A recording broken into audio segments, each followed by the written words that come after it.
Hello everybody and welcome back to the Fortress of Solitude. Today we're going to be checking out Action Comics issue 1079 by Mark Waid, Mariko Tamaki, Michael Shelfer, Skylar Partridge, Matt Herms, and Marissa Louise. Phantom's Week 10 is here and it's all out chaos as all of the criminals in the Phantom Zone have been freed from their prison and now have all of the powers of Superman. 2 days after being freed, the Kryptonians have wreaked havoc across Earth and its heroes, with Superman going missing, leading to the Justice League and the Superman family to step in and try and stop the villains. Clark meanwhile awakens in a cave in his black solar suit and in the company of Jimmy Olsen, who with the aid of Mon-El helped the hero recuperate in safety. Mark Waid really swung for the fences in this opening, which feels like it should have been an event. All of these Kryptonians flooding Earth and fighting the Justice League and all the different heroes sounds like an awesome summer event, but I like that it's just an average day in Action Comics. It's kind of cool that we can have these big events and just have them be like an everyday weekly comic. Superman remembers what happened and how somehow all of the Zoners were teleported to the sun with him, not the red sun planet he had set up for them. Waid reveals that this was tied to the men overhearing Mon-El's talk. After overhearing Mon-El talking with Clark, they decided to take advantage of the situation and left through Aether's portal to fight Superman, their larger numbers overpowering the hero despite their inexperience with powers. Mon-El luckily saved Superman from certain death and the Kryptonians all left for Earth to begin their invasion. Batman meanwhile tries to coordinate with the League members who are all having trouble with the villains, and I really like that Waid kind of thought of things through. Like obviously the Kryptonians are vulnerable to magic, the problem being there isn't enough magical users to actually put a dent in the amount of Kryptonians there are, so even they are suffering from there just being too many of them to handle. Then there's also Firestorm, a being who can create elements out of thin air thanks to his powers. However, he can't create kryptonite since it doesn't actually exist on the periodic table, which is kind of a very hand-wavy, comic booky way to just kind of get out of that situation, because of course you would think, oh, why doesn't Firestorm just make everything kryptonite and that would stop the villains? Well, he can, but he can't because he doesn't know the formula for kryptonite. It's very sort of convenient, and I guess that does come back up a little later on in the issue, which we'll get to.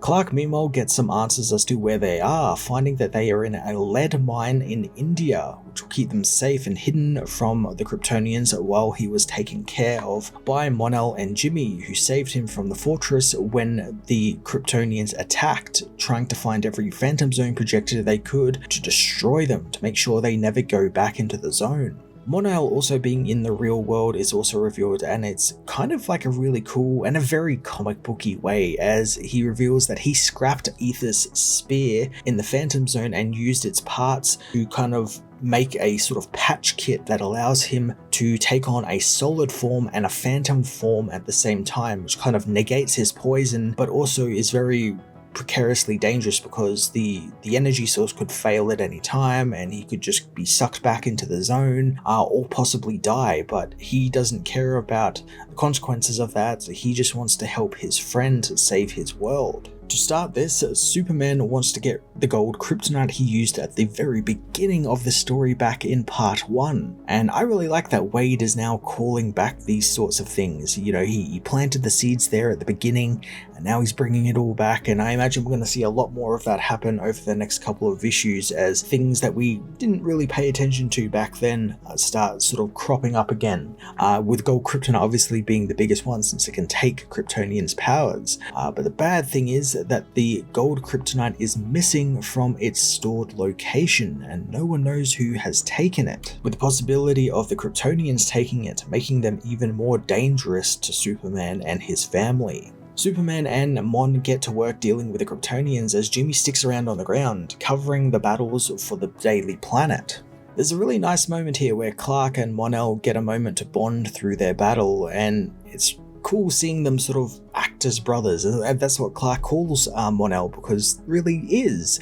Clark for a long time thought that Mon-El could be his brother, or some sort of family member, and I like that he still thinks of him as that. However, I do feel that Wade is really missing a beat here, where we had all of that set up with Mon being kind of jaded and warped by the Phantom Zone, and it made him into a killer, and that's being treated as something that hasn't happened. And we know that Superman knows that he did all of this, and there was very hints in the last couple of issues that this was going to be tackled at some point. And I get there are bigger things to deal with at the moment, but still, it's got to be coming back at some point. Superman tells Batman to get Dr. Light to the Fortress of Solitude while he goes and frees his cousin from some zoners, as the rest of the family begin to turn the tide. They had more experience with their powers than the zoners, so they are able to beat them pretty easily.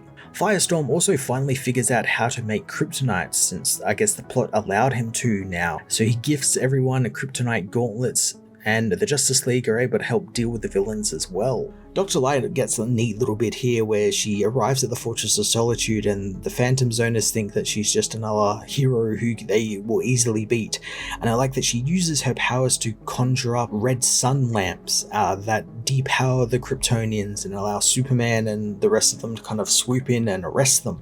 Now, this isn't the end of it, as despite the villains being defeated, Superman figures that the smarter Kryptonians like Jax-Ur, Faora, and Professor Varcox aren't accounted for and are still out there somewhere. I said a few issues ago I'd love to see characters like Jax-Ur and Faora make a comeback and become mainstay rogues, and for the moment it looks like we're actually going to do that, which is really quite cool. Superman does need a few more Kryptonian villains in his regular cycle of rogues, and here he's getting pretty much all of them all at once, which is quite interesting. Along with the villains being missing, the gold kryptonite still is, and Batman might have an answer to this, as Supercorp is getting alerts from all throughout the galaxy, planets like New Thanagar, Tamaran, and Ran, all of which are being besieged by the zoners not on Earth, and on top of that, they have no way of tracing the zoners now that they have left Earth. This really turned the book into a cosmic scale event now.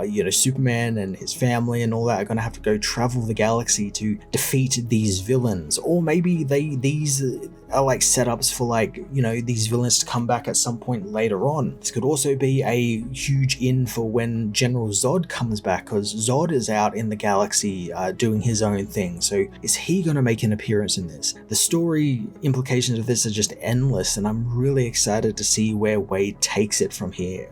The Supergirl backup continues with more really non-answers, as the prisoner's brother turns up on the planet and faces down Kara, flinging her around the swamp they are in as he tries to take his sister back with him. I do like the brief touch on this kind of abusive relationship that we've seen hints at throughout the last couple of issues between this brother and sister, and it's really on show here, as the brother basically is commanding his sister to follow him and do what he says, as his voice is the only voice.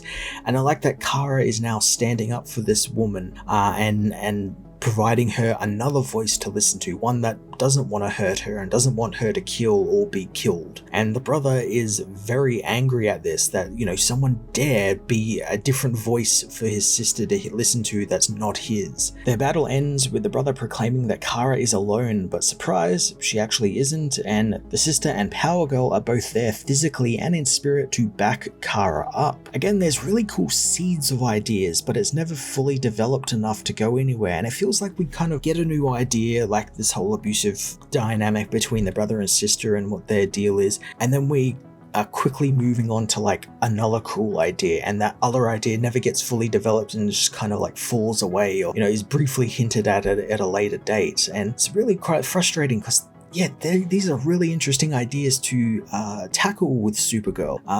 This idea of fear and anger and hate and things that she has all felt, but it just feels just so undercooked and just completely underdeveloped. Skylar Partridge's art still looks phenomenal across the issue, and it uses some great reflections and mirrors and mirror images and stuff like that to help tell the story, and the page layout is just immaculate. I really love how creative she gets with page layouts. Action Comics issue 1079 really upped the action compared to the last issue. moving the story onto Earth and involving the Justice League in a now cosmic scale threat. I really love the Kryptonians are now back being Superman's primary rogues, for the time being at least, and everything Wade is doing with them and Mon-El is just so interesting and fun and very comic booky, with things like quantum phase shifting is how Mon-El is able to be on Earth, and Firestorm making kryptonite out of thin air when the plot needs him to. It's all just very comic booky things you would see, as well as stuff you'd see in like Saturday morning cartoons, which has been sort of a through line with a lot of Wade's current writing, where he's just having a lot of fun, just making comics and making these characters lively and fun to read, and it just makes it really satisfying and is full of action and everything a comic should be. I am going to give this issue a 9 out of 10.